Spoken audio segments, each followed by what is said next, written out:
중국이 아무리 발버둥 쳐도 한국 축구를 이길 수 없는 이유, 공안증을 극복할 수 없는 두 가지 이유가 이번 한국의 8강전에서 소름 돋도록 정확히 나타났다. U20 월드컵. 사실상 한국의 8강도 기적이었는데 4강이라는 말도 안 되는 드라마가 펼쳐졌습니다. 한국이 에콰도르를 꺾고 월드컵 8강에 올랐을 당시에 개최국인 아르헨티나도 놀라움을 금하지 못하며 김은중호를 집중 조명했는데요. 당시 매체 엘디아는 한국은 대회 전까지는 상상도 할 수 없었던 상위 8개 팀의 이름을 올리며 준중결승 진출을 확정했다. 지금까지 한국은 월드컵에서 주어진 기회를 최대한 활용해 역사적인 월드컵을 보내고 있다라고 논평하기도 했습니다. 태극전사들의 활약이 8강, 그 이후 무대에서도 이어질지에 많은 축구 팬과 세계 매체들의 관심이 쏟아졌습니다. 그러나 한국이 8강에서 나이지리아를 이길 것이라고는 아무도 생각하지 않았습니다. 실질 전력만 따지면 나이지리아는 참가국 중 최상위 전력이었고 개최국이자 우승후보인 아르헨티나를 꺾고 올라온 실질적 우승후보였습니다. 하지만 겁없는 20살의 전사들은 U20 월드컵 2연속 4강 진출이자 피파 주관 대회에서 한국 축구 사상 5번째 4강이라는 신화를 썼습니다. 이 스토리가 더욱 기적 같은 이유는 한국은 이번 대회를 앞두고 큰 기대를 하지 않았기 때문입니다. 2019년 폴란드 대회에서 당시 골든볼을 수상한 이강인 같은 스타 플레이어가 없었을 뿐더러 전체 21명 가운데 19명이 프로 선수지만 소속팀에서 주전급으로 분류되는 건 배준호밖에 없었습니다. 따라서 이번 대표팀은 이전 세대에 비해 전력이 약한 골짜기 세대로 불렸습니다.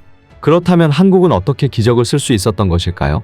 놀랍게도 그 이유를 한중국의 축구 전문가가 자국 최대 매체 웨이보를 통해 정확히 분석해서 엄청난 화제가 됐습니다. 해당 글에는 순식간에 엄청난 중국인들의 댓글 반응이 달렸고 한국을 절대 이길 수 없는 이유에 대한 너무나도 냉정한 현실의 열등감마저 사라진 반응을 보였습니다. 글의 내용을 자세히 보면 이번 8강전 한국과 나이지리아의 경기에서 중국이 한국 축구를 절대 따라잡을 수 없는 두 가지 이유가 명확히 나타났다. 그리고 그 두 가지는 중국 축구가 지난 10수년간 극복해오지 못한 고질병이었다. 우리 모두는 한국의 어린 선수들이 나이지리아전에서 보여준 투혼을 지켜봤다. 나이지리아보다 하루를 덜 쉬었고 다리에서 쥐가 나는데도 한국의 어린 선수들은 연장전에 오히려 나이지리아를 몰아붙이는 투지를 보여줬다. 여기서 첫 번째 차이가 드러난다. 중국 축구는 한국 축구에 비해 선수들 개인의 능력이 부족한 게 가장 큰 문제가 아니다. 실력적으로도 부족한데 멘탈리티마저 완벽하게 부족하다는 것이다. 중국 선수들의 자기 관리 부족은 과거에도 계속 있어왔던 문제고 조금씩 개선되고 있지만 지금도 유효한 문제다. 상하이 선화에서 뛰고 있는 외국인 선수는 언론을 향해 대놓고 이런 말을 했다. 하프타임 때 라커룸에서 선수들이 3-3-5 모여 담배를 피우는 장면을 흔히 볼 수 있었다. 원정 경기를 가보면 대부분의 라커룸에 담배 냄새가 찌들어 있다. 커피숍에서도 이젠 흡연구역이 사라지는 우리로서는 상상도 할 수 없는 일이다. 항저우리청의 홍명보 감독 또한 식사 시간에 기름지고 열량 높은 음식을 산더미처럼 쌓아놓고 먹는 선수들을 보고 깜짝 놀랐다고 말했다. 축구 선수들의 평균 체지방량이 9.5% 안팎인데 중국 선수들은 12%가 넘는다는 것이다. 다시 한번 뼈저리게 알아야 한다. 우리는 한국의 실력적으로도 한참 부족한데 멘탈리티는 비교가 안 될 정도로 부족하다. 두 번째 차이는 선수들의 전술 이행 능력이다.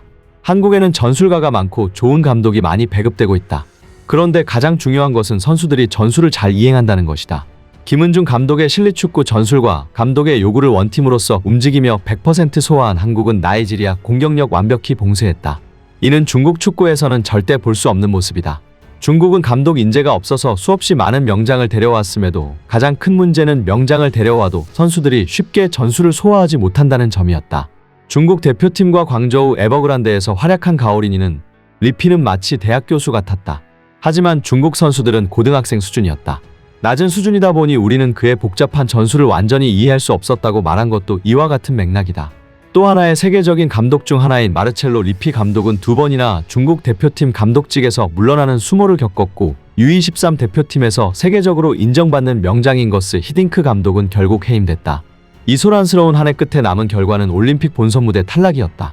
중국 축구가 이렇게 된 이유는 감독을 기다려주는 인내심이 없다는 것이다.